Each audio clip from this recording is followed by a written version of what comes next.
DD किसान, बदलते भारत की शान।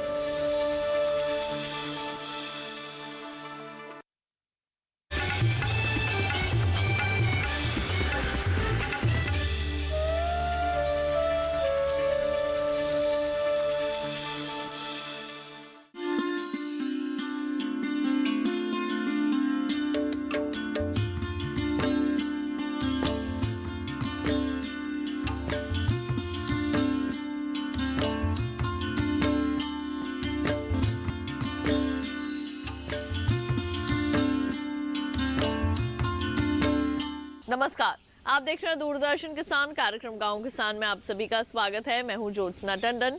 गांव किसान एक ऐसा कार्यक्रम है जिसमें हम आपको खेती किसानी और पशुपालन के संबंध में जानकारी देते हैं, साथ ही आपकी मुलाकात करवाते हैं एक ऐसे कामयाब किसान से जो कि आज दूसरे किसानों के लिए मिसाल बन चुके हैं।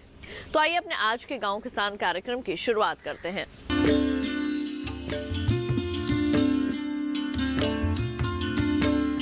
आइए कार्यक्रम की शुरुआत करते हैं हमारे पहले सेगमेंट खेती किसानी से। किसान भाइयों बहनों, आज हम बात करने वाले हैं प्याज के बारे में। प्याज हमारे देश की प्रमुख फसलों में से एक है और हमारे कई किसान भाई बहन प्याज की खेती करके आज के समय में अच्छा मुनाफा हासिल कर रहे हैं। आज हम आपको जानकारी देने वाले हैं किस तरह से आप कर सकते हैं उन्नत तरीके से प्याज की खेती, कैसे आपने उसके बीजों का रखरखाव करना है जिससे कि आप एक बार फिर से उनका इस्तेमाल कर प्याज का अच्छा उत्पादन हासिल कर सकें। तो आइए तमाम जानकारियां देखते हैं इस खास रिपोर्ट में।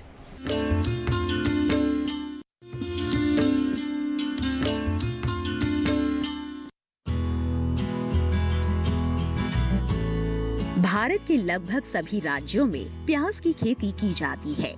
प्याज एक नकदी फसल है जिसमें विटामिन सी और फास्फोरस के साथ साथ पौष्टिक तत्व प्रचुर मात्रा में पाए जाते हैं। हमारे देश में प्याज की रबी और खरीफ दोनों ही फसलें ली जाती हैं। प्याज का उत्पादन भरपूर मिले, इसके लिए किसान उन्नत किस्म लेकर बुआई और रुपाई पर विशेष ध्यान देते हैं। राजस्थान के जोबनेर कृषि विश्वविद्यालय में प्याज की उन्नत किस्में तैयार की जा रही है। साथ ही वो बताते हैं कि 1996-97 से शोध कार्य किए जा रहे हैं। राजस्थान में 3 किस्में तैयार की गई है, जिसमें RO1, RO2, RO259। इन कार्यों को लेकर क्या है यहाँ के कुलपति की राय, आइए जानते हैं। आज हम ये अनियन के जो खेत में, प्याज के खेत में खड़े हैं, ये यहाँ पर विश्वविद्यालय के अंदर all India network project on onion garlic का जो भारत सरकार का स्कीम है उसका एक सेंटर इस विश्वविद्यालय में भी है। और इस प्रोजेक्ट के अंदर जो है हम जो हमारे पूरे देश में जो नई नई वैरायटी जो डेवलप हो रही हैं उनका यहाँ पर टेस्टिंग सेंटर है, जहाँ पर हम रिसर्च कर रहे हैं और कैसे उसको आगे बढ़ा सकते हैं। उसी दिशा में ये 1996-97 से ये प्रोजेक्ट हमारे यहाँ चल रहा है और इस प्रोजेक्ट से हमने जो है यहाँ पर राजस्थान में 3 वैरायटी का डेवलपमेंट हुआ है, जिसमें RO1, RO2 और RO259 3 जो हमारी किस्में हैं यहाँ से डेवलप हुई हैं, जिनका नोटिफिकेशन हुआ है। बीज उत्पादन उनसे किया जा रहा है और किसान उससे फ़ायदा उठा रहे हैं। और जो खेत आप मेरे पीछे देख रहे हैं, ये एक भीमा शक्ति करके जो वैरायटी है प्याज की, उसका बीज उत्पादन लिया जा रहा है। आप देख सकते हैं कि यहाँ पर कम पानी के होने के बावजूद भी हमने ड्रिप पर इसको जो है बीज उत्पादन कर रहे हैं और उसी के साथ प्लास्टिक कल्चर भी कर रखा है ताकि जो नदीन और एरा वगैरह की जो समस्या है उस पर हम इसको आगे बढ़ा सकें। तो यहाँ पर ये लगातार रिसर्च जो चल रही है और यहाँ पर हमारे स्टूडेंट भी इस पर रिसर्च कर रहे हैं, हमारे और जो साइंटिस्ट है वो कार्य कर रहे हैं। और इसका बीज आपको बताएं कि बहुत बड़ी मात्रा में डिमांड है और ये आपको बताएं कि 8,000 रुपये केजी के हिसाब से बिकता है। तो इस तरह से जो है यूनिवर्सिटी को एक अलग से इनकम भी होगी और किसानों तक अच्छा बीज भी हम पहुँचा पाएंगे। और पूरे प्रदेश में जो है खरीफ अनियन का कार्य भी वो होता है, किसान भी उस पर रुचि ले रहे हैं, उस दिशा में हम भी आप बढ़ रहे हैं। तो ये ऑल इंडिया अनियन गार्लिक का प्रोजेक्ट जो है इस विश्वविद्यालय के लिए बहुत सार्थक सिद्ध हो रहा है और इस दिशा में हम सब लोग कार्य कर रहे हैं। विश्वविद्यालय में all India network research project on onion and garlic के तहत उन्नत बीज उत्पादन पर और किस्मों पर कार्य चल रहे हैं। इसके तहत तैयार की जाने वाली भीमा शक्ति किस्म में कई खास बातें हैं। इसमें ज्यादा पानी की जरूरत नहीं होती। किसान ड्रिप सिंचाई के माध्यम से भी अच्छी पैदावार ले सकते हैं। इसका सीधा सा मतलब है कि राजस्थान के किसान इस किस्म को लगाकर भरपूर पैदावार ले सकते हैं। आमतौर पर जब बीज उत्पादन किया जाता है तो कुछ खास बातों का ध्यान रखा जाता है, जैसे फसल को जैविक तरीके से तैयार किया जाता है, फसल के आसपास कौन सी फसलें लगी हैं, कीट प्रबंधन के लिए अलग तकनीकों का इस्तेमाल, खरपतवार का खास तरीके से किया जाता है नियंत्रण। इन सावधानियों के बाद तैयार बीज किसानों तक पहुंचता है, जिससे वो कम समय व कम संसाधनों में अच्छी पैदावार ले सके। उन्नत किस्म के बीजों से किसान न सिर्फ अपनी आय में इजाफा कर सकेंगे, बल्कि देश के बाकी किसानों को भी उन्नत बीज उपलब्ध कराने में मदद कर पाएंगे। तो किसान भाइयों बहनों, अभी आपने देखा सेगमेंट खेती किसानी। इसके साथ ही कार्यक्रम गांव किसान में वक्त हो चला है एक छोटे से ब्रेक का। जल्द लौटेंगे वापस और आपको दिखाएंगे हमारा अगला सेगमेंट, हमारा पशुधन। देखते रहिए दूरदर्शन किसान।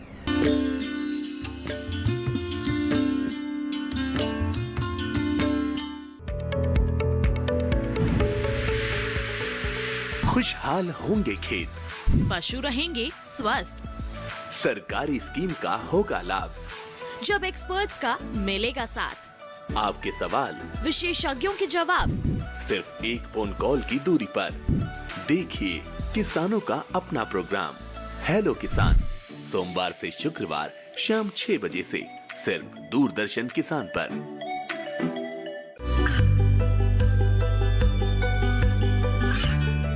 गांवों और पिछड़े क्षेत्रों में सरकारी योजनाओं की जानकारी पहुंचा,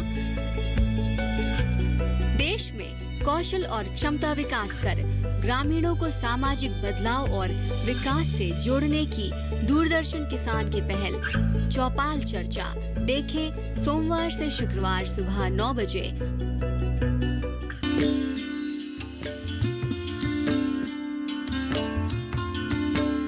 ब्रेक के बाद एक बार फिर आप सभी का स्वागत है कार्यक्रम गांव किसान में। आइए कार्यक्रम में बढ़ते हैं आगे और अब देखते हैं सेगमेंट हमारा पशुधन।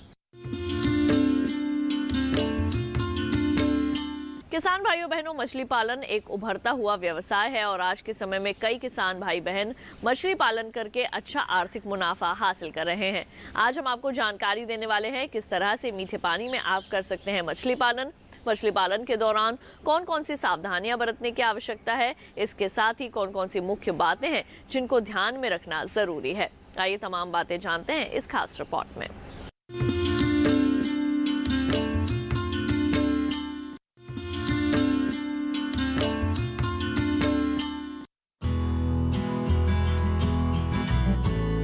मछली पालन कम समय और कम मेहनत में मुनाफा देने वाला व्यवसाय है। इसमें 4 चांद लगाने के लिए किसान अलग अलग तरीके इख्तियार करते हैं, जिससे अच्छा लाभ कमाया जा सके। ग्रामीण क्षेत्रों में मछली पालन बेरोजगारी दूर करने का सबसे अच्छा माध्यम है। इस व्यवसाय की पहली प्राथमिकता पानी या तालाब का होना है, लेकिन ये उन इलाकों के लिए बेहतर है जहां पानी पर्याप्त मात्रा में उपलब्ध है। राजस्थान जैसे कम पानी वाले राज्य में किसान पानी का संचय कर समन्वित मछली पालन की विधि अपनाकर अच्छा खासा मुनाफा कमा सकते हैं। जयपुर के किसान व पशुपालक सुरेंद्र अवाना बारिश के पानी को कृत्रिम रूप से बनाए गए तालाब में एकत्रित करते हैं। इसके बाद उस पानी में मछली पालन करते हैं। इतना ही नहीं, वो इस पानी से अपने खेतों की प्यास भी बुझाते हैं। राजस्थान में मछली पालन को कैसे बनाए लाभ का व्यवसाय, आइए उन्हीं से जान लेते हैं। राजस्थान सरकार और भारत सरकार की दोनों की सब्सिडी से ये पौंड करीब 75-80% सब्सिडी में बनाया, और उसके बाद करीब किसान के 2 ट्रैक्टर हैं तो ये फ्री में बन जाएगा अगर मेहनत करेगा तो। और उसके बाद बारिश का पानी फ्री का है। राजस्थान में पोली हाउस है, उन सब के साथ ऐसे पौंड बने हुए हैं, लेकिन कोई मछली पालन नहीं कर रहा।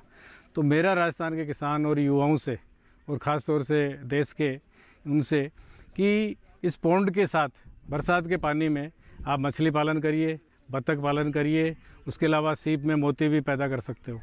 तो इसके अलावा अगर साथ में आप सिंघाड़े हैं, आपके जो मोती है, कमल की खेती खिला सकते हो। तो युवाओं को मेरा ये कहना है कि इसके अंदर जैसे मछली पाल रहे हैं तो मछली का सारा फीड है वो करीब करीब इस फार्म के अंदर ही है, थोड़ा बहुत दाना बाज़ार से लाना पड़ता है। तो युवाओं की इनकम अपने आप ही डबल होगी, क्योंकि फ्री का पॉन्ड है, फ्री का पानी है और इसमें 4-5 तरह की खेती होगी। उसके अलावा फ्यूचर में मैं भी कर रहा हूँ और युवाओं को भी कहना है कि इसके ऊपर एक छोटे छोटे 2-3 घर बना दीजिए, उसके अंदर आप पोल्ट्री भी करिए। तो उसके क्या फ़ायदा है, पोल्ट्री का जो वेस्ट है वो फिश का फीड है, बतख का वेस्ट है वो फिश का फीड है, तो एक दूसरे के पूरक है। तो उससे इनकम आपका जो इनका खर्चा होगा वो कम हो जाएगा और इनकम आपकी हर चीज़ से बढ़ेगी।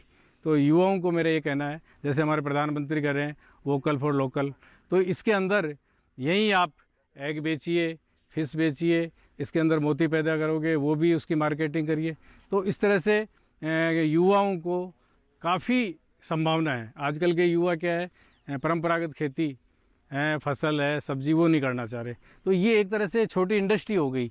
सरकार भी मदद कर रही है इसमें, छोटे छोटे फिश का पॉन्ड बनाने के लिए लोन मिल रहा है और हेल्प मिल रही है। बारिश का पानी बचाने के लिए 90,000 से 20 लाख तक की सब्सिडी है, जैसे मैंने इसमें 5 लाख ली। तो मेरा युवाओं से ये कहना है कि आप बरसात के पानी को बचा के इसमें 5-7 तरह की खेती करिए। जैसे मैंने बताया ऊपर वो झोंपड़ी की बनाकर इसी के ऊपर और पोल्ट्री करेंगे, उसके ऊपर आप सोलर की प्लेटें लगा दीजिए, तो आपकी एक एक्स्ट्रा बिजली भी पैदा होगी, जिससे कि आप दिन में पौंड का पानी से सिंचाई कर लो और दूसरे ट्यूबवेल में भी डला दो। तो इस तरह के चाहें तो 5-7 तरह की इस पौंड के फ़ायदे हैं, युवा कर सकते हैं। और ये जो पानी ग्रीन ग्रीन दिख रहा है ना, ये बहुत अच्छा खाद है। हम पूरे फार्म को, ये देखिए आप, एक सोलर की पाइप है और एक बिजली का, दोनों कनेक्शन से पूरा फार्म जुड़ा हुआ है। इसी से इसमें पानी बारिश के बाद थोड़ा कम होता है, उतना हम वापस डाल देते हैं। तो इससे बहुत अच्छा खाद है, ये पूरा फार्म इससे जुड़ा हुआ है, इससे हम सिंचाई करते हैं। तो मेरा युवाओं से कहना है कि इसको आप काम को शुरू करिए तो आपकी इनकम डेफिनेट बढ़ेगी। किसान चाहे तो बत्तख और मुर्गी पालन भी कर सकते हैं। इसके लिए अलग से कोई प्रयास नहीं करने होते हैं, बल्कि सही कार्य योजना बनाने से उसी तालाब में मछलियों और बत्तखों की जरूरतें पूरी हो जाती है। इस तरह से किसान एक समय में कई गुना लाभ ले सकते हैं। ये पौंड जो है ये लगभग यहाँ की 1 बीघा 4000 स्क्वायर मीटर के लगभग ये पौंड है। तो इसके अंदर IMC जो है, कोमलकार, ग्रासकार, सिल्वरकार आदि मछलियाँ इसके अंदर एक के ऊपर एक तय में रहती हैं। तो आप किसान इसके अंदर पाल सकता है। और जैसे हमारे यहाँ के किसान कहते हैं साहब पाल तो लेंगे लेकिन ले जाएंगे कहाँ, बेचें, क्या प्रॉब्लम है। इसके अंदर जयपुर में बहुत बड़ी मंडी है, अब वहाँ से ही अगर कोई किसान अगर निकालना भी नहीं है तो उनको कांटेक्ट दे दीजिए, वो अपने आप निकालेंगे, आपको खेत में पैसे देंगे और जयपुर मार्केट में चली जाएगी। दिल्ली में बहुत बड़ी महंगी है। तो हमारे यहाँ जैसे प्याज और टमाटर ज़्यादा पैदा करता है किसान, तो रेट 2 रुपये किलो जाती है। मेरा ये कहना है कि ये सारे किसान मछली पालेंगे तो भी ये 2 रुपये किलो नहीं होगी, 100+ ही आपकी बिकेगी। इस तरह किसान बारिश के पानी और सरकारी सहायता के मेलजोल से खेती और पशुपालन को अच्छे मकाम तक ले जा सकते हैं।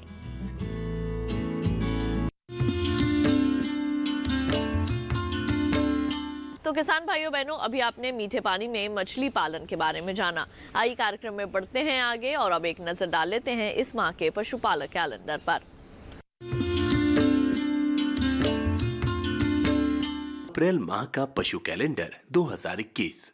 पशुओं को HS एवं BQ रोग से बचाव का टीका अवश्य लगवाएं।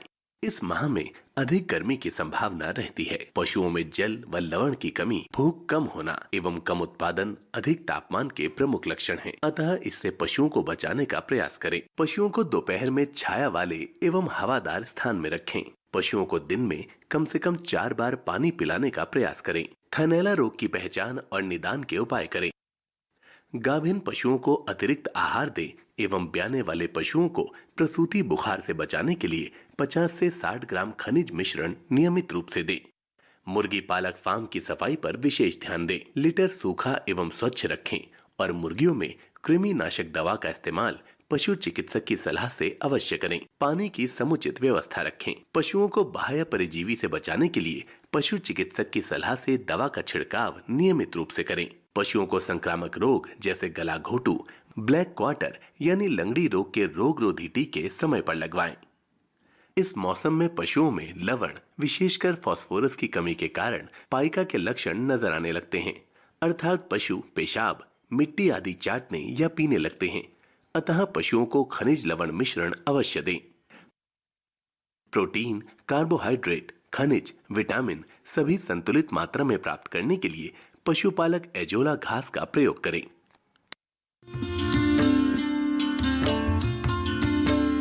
गांव किसान कार्यक्रम में वक्त हो चला है एक और छोटे से ब्रेक का। जल्द लौटेंगे वापस अपने अगले सेगमेंट के साथ। आप देखते रहिए दूरदर्शन किसान।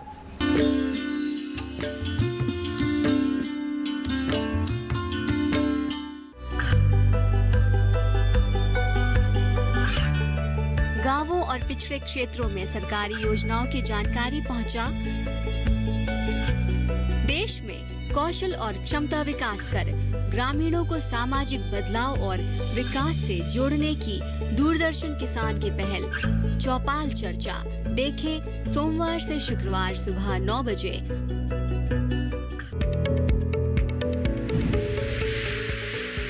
खुशहाल होंगे खेत, पशु रहेंगे स्वस्थ, सरकारी स्कीम का होगा लाभ, जब एक्सपर्ट्स का मिलेगा साथ, आपके सवाल विशेषज्ञों के जवाब, सिर्फ एक फोन कॉल की दूरी पर।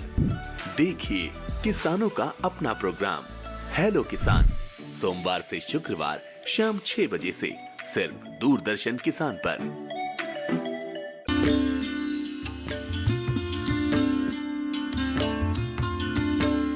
ब्रेक के बाद एक बार फिर आप सभी का स्वागत है कार्यक्रम गांव किसान में। आई कार्यक्रम में बढ़ते हैं आगे और अब देखते हैं सेगमेंट कामयाब किसान की दास्तां। आज हम एक ऐसे कामयाब किसान की कहानी आपके लिए लेकर आए हैं जिन्होंने दिन दुगनी रात चौगनी मेहनत करके आज ये मुकाम हासिल किया है और दूसरे किसानों के लिए मिसाल बने हैं। तो आइए देखते हैं उनकी कामयाबी की ये कहानी। जब किसान की मेहनत सार्थक होती है तो खेतों में खुशी की तरंगे बिखरने लगती है और बंजर जमीन भी हरियाली की चुनर ओढ़ लेती है। वैसे तो राजस्थान की धरती को मरुभूमि के नाम से जाना जाता है, लेकिन यहाँ के किसान प्रकृति का सीधा सामना करते हुए सफलता की कहानी गढ़ रहे हैं। आज हम आपको ऐसे ही एक किसान से मिलवाएंगे जिन्होंने कृषि का शायद ही कोई क्षेत्र छोड़ा हो जिसमें कामयाबी ना पाई हो। जयपुर राजस्थान का बेहद खूबसूरत शहर, जहां देश के हर हिस्से से पर्यटक पहुंचते हैं। यहां से करीब 1 घंटे की दूरी और 36 किलोमीटर का सफर तय करने के बाद आता है कालख गांव, जो पहचाना जाता है किसान गंगाराम सेपट के नाम से, जो सेपट ऑर्गेनिक कृषि फार्म का संचालन करते हैं। उनके यहाँ जितनी भी पैदावार ली जाती है वो सभी जैविक तरीके से ली जाती है।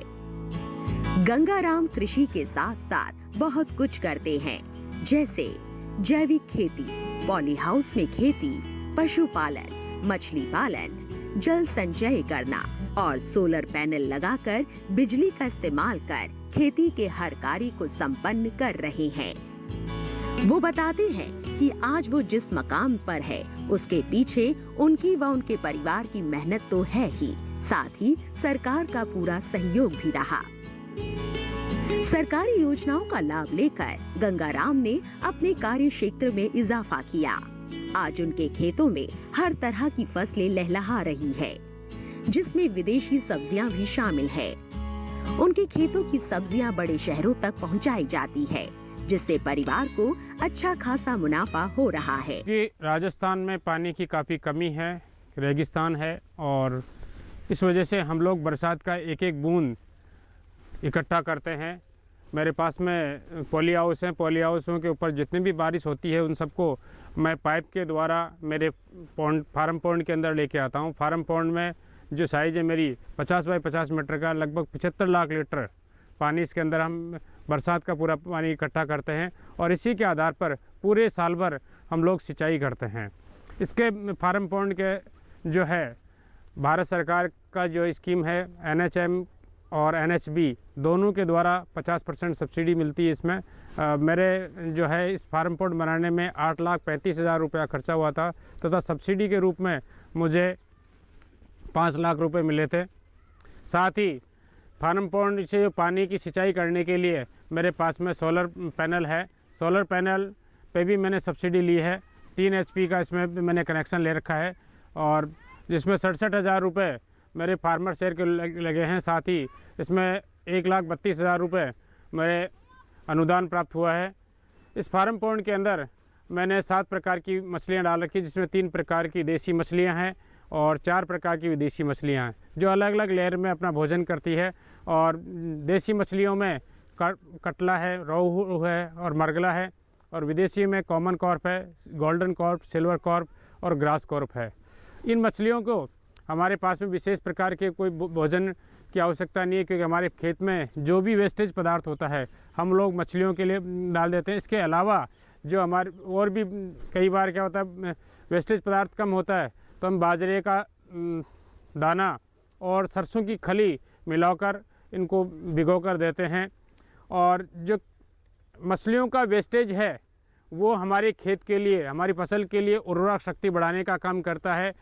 और साथ ही हमारा जो पानी का EC और pH है वो मेंटेन करने का काम है। इसके अंदर अगर मछलियाँ नहीं डालेंगे तो इसके अंदर एल्गी आ जाती है, जो हमारे फिल्टर पंप को चोक कर देती है। इस वजह से इसको मछलियाँ डाली गई है। साथ ही मछलियों का जो है एक्स्ट्रा इनकम के बेचने पर हमें एक्स्ट्रा इनकम प्राप्त होगी, तो ये हमारे साथ में इंटीग्रेट फार्मिंग का एक अच्छा उदाहरण है।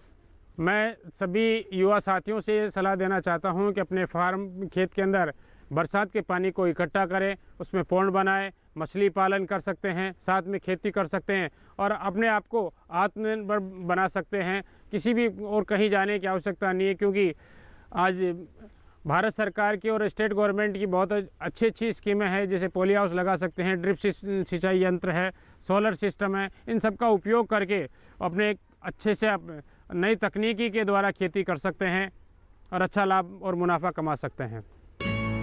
गंगाराम के हर कदम पर उनके परिवार के हर सदस्य ने अपनी जिम्मेदारी बखूबी निभाई है।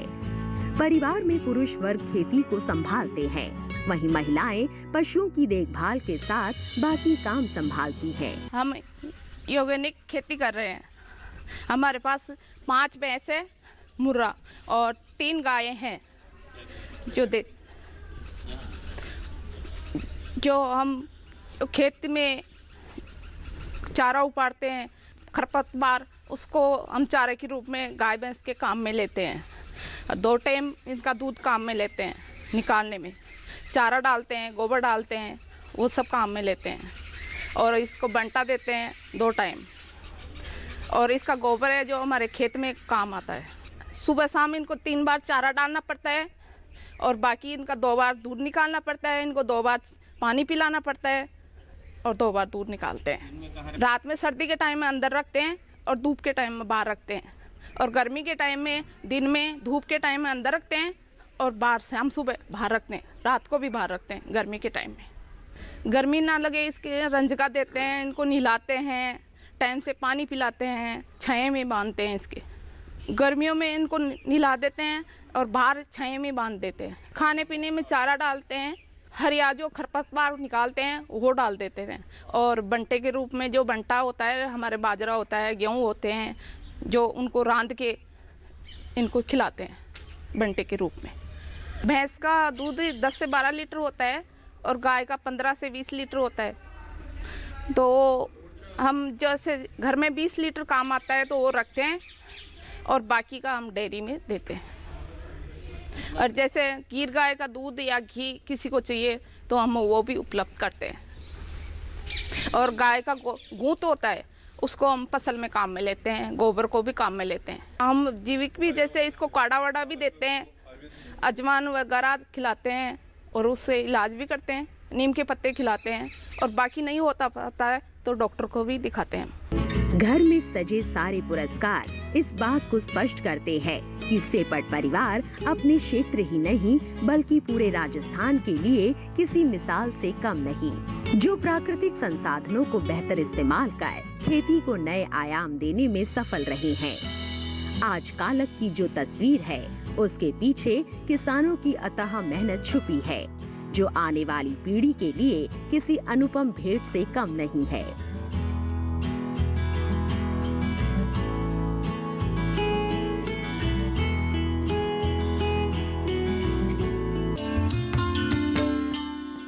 किसान भाइयों बहनों, अभी आपने मुलाकात की राजस्थान जयपुर के एक सफल किसान गंगाराम सेपट जी से और जानी उनकी कामयाबी की कहानी। उम्मीद करेंगे हमारे आज के कार्यक्रम में दी गई जानकारियां आप सभी के जरूर काम आएंगी। तो आज के गांव किसान कार्यक्रम के इस अंक में बस इतना ही। अगली बार फिर आप सभी से होगी मुलाकात। तब तक के लिए मुझे दीजिए इजाजत। आप देखते रहिए दूरदर्शन किसान। नमस्कार।